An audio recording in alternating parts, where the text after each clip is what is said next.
اور قربانی ایسا پیش کرنے اس قربانی دا جو مقصد ہے اور اس قربانی دی جو روح ہے وہ تقوی ہے.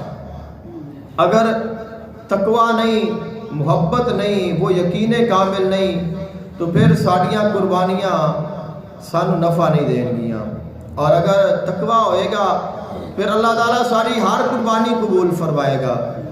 حضرت آدم علیہ السلام کو اللہ تعالیٰ نے 2 بیٹے عطا فرمائے. ایک دا نام حابیل ہے اور دوسرے دا نام قابیل ہے. خلق کائنات نے ارشاد فرمایا وَاتْلُ عَلَيْهِمْ نَبَأَ بَنِي آدَمَ بِالْحَقِّ. اے میرے محبوب علیہ السلام تساں انہاں نوں سناؤ حضرت آدم علیہ السلام دے بیٹیاں دا واقعہ. خلق کائنات خود فرما رہے ہیں کہ تساں پڑھ کے انہاں نوں سناؤ. وَاتْلُ عَلَيْهِمْ انہاں تے تلاوت کرو، انہاں نوں سناؤ، انہاں لوگاں نوں دسو او واقعہ جڑا حضرت آدم علیہ السلام دے بیٹیاں دا ہے. وہ کیڑے بیٹے نے؟ ایک دا نام حابیل ہے، دوسرے دا نام قابیل ہے.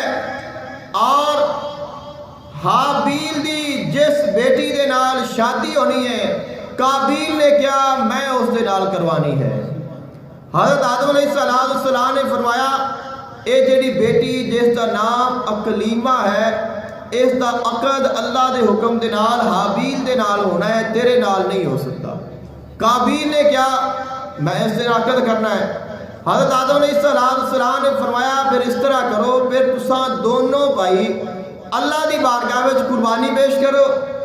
جن دی قربانی اللہ قبول کر لوے وہ اے نال نکاح کر لے گا، جن دی قربانی قبول نہ ہوئی او دا مطلب ہے کہ وہ اس دے نال نکاح نہیں کر سکتا.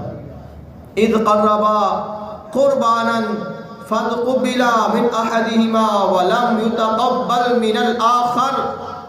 خلق کائنات نے فرمایا انہوں نے اللہ کا قرب حاصل کرنے کے واسطے قربانیاں پیش کی تھیاں.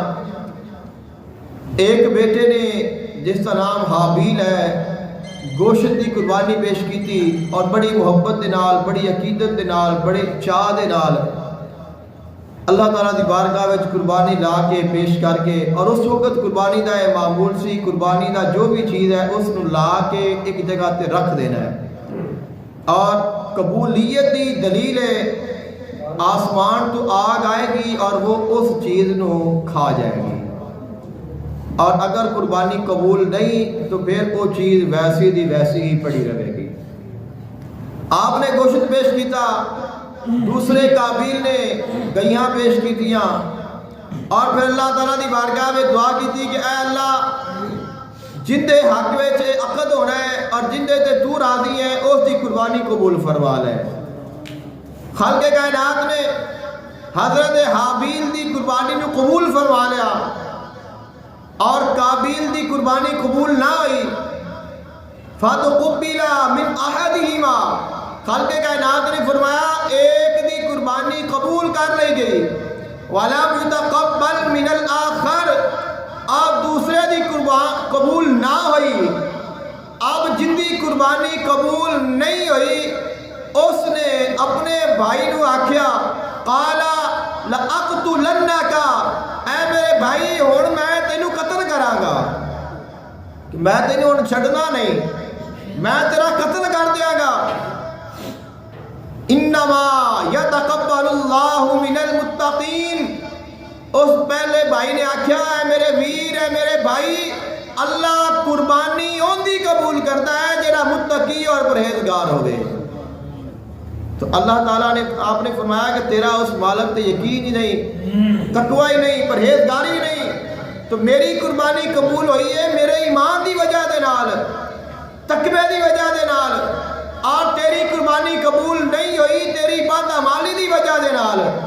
لہذا میرے تے غصہ کرن دے نالوں مینوں قتل کرن نال بہتر ہے کہ خود دی اصلاح کر لے. لیکن وہ اور معاملہ ہے کہ وہ سدھریا نہ اور اس نے اپنے بھائی نو قتل کر دیتا. لیکن خالق کائنات نے جو سانو سبق دیتا، خالق کائنات نے فرمایا قربانی وہ ہے جو تقوی دے نال کیتی گئی اور قبول بھی وہ ہے جو تقوی اور پرہیزگاری دے نام تے کیتی گئی، اللہ دی رضا واسطے کیتی گئی. خالق کائنات نے دوسرے مقام تے ارشاد فرمایا لن ینال اللہ لحومها ولا دماؤها ولکن ینالہ التقوی منکم۔ خالق کائنات نے فرمایا اللہ دے کول نہ تہاڈا گوشت جاندا ہے نہ تہاڈا خون جاندا ہے۔ جو اسا جانور قربان کرنے ہاں اللہ تعالیٰ دی بارگاہ وچ نہ اوندا گوشت جاندا ہے نہ اوندا خون جاندا ہے، نہ ہی اللہ تعالیٰ نو ان دی حاجت ہے۔ اور پہلے جو دور سی اندے وچ تو جو قربانی پیش کیتی اس نو آگ آئی اور اس نو جلا کے کھا کے چلی گئی، لیکن آقا علیہ الصلوۃ والسلام دے زمانہ پاک تو لے کے آج تک جو اسا قربانیاں کرنے ہاں اسی ذبح بھی خود کرنے ہاں، اس نو بنا دے بھی خود ہاں اور اس نو کھاندے بھی خود ہاں۔ خود کھا لیا، اپنے اولاد نو، رشتہ داراں نو، غریباں مسکیناں نو دیتا تو خود کھانے بھی ہاں، اور جو خون ہے وہ زمین تے بہہ جاتا ہے۔ جدو جانور نو ذبح کیتا تو خون بہہ گیا اور کسے دے کام بھی نہیں آندا۔ ظاہراً خالق کائنات نے فرمایا اللہ دی بارگاہ وچ تہاڈا نہ خون آندا ہے نہ گوشت آندا ہے، گوشت خود کھا لیندے ہو، خون بہا دیندے ہو۔ اللہ تعالیٰ دی بارگاہ میں جو چیز جاندی ہے وہ تقوی ہے۔ وَلَٰكِن يَنَالُهُ التَّقْوَىٰ مِنْكُمْ۔ اللہ تعالیٰ دے کول تہاڈا تقوی جاندا ہے جو دلاں دے وچوں جاندا ہے۔ تو اللہ تعالیٰ محبت نو ویکھدا ہے، اللہ تعالیٰ دل دے ایمان نو ویکھدا ہے کہ میرا بندہ قربانی کر رہا ہے کس محبت دے نال کر رہا ہے، ایندا مقصد کی ہے، قربانی کیوں کر رہا ہے؟ کیا ہے اپنے آپ کو بڑا ثابت کر رہا ہے؟ کیا ہے اپنے آپ کی شان بدھان دے واسطے، مان بنان دے واسطے؟ لوگ آکھن گے بڑی قربانی کیتی ہے، بڑا جانور سونا کیتا ہے، یا قربانی بھی کر لیں گے نہ قربانی بھی ہو جائے گی نہ گوشت بھی بچ جائے گا، یا پھر اگر قربانی نہیں کیتی تو لوگ کی آکھن گے؟ کیا اندہ مقصد یہ ہے میں اللہ واسطے کر رہا، میرے مالک دا حکم ہے میں قربانی کرنی ہے، اور جو میرے مالک دا حکم ہوئے گا میں ہر حکم نو مننا گا۔ اور جدو یہ مقصد ہوتا ہے تو خالق کائنات فرماتا ہے اے میرے بندے تیری قربانی نو میں قبول کر لیا ہے۔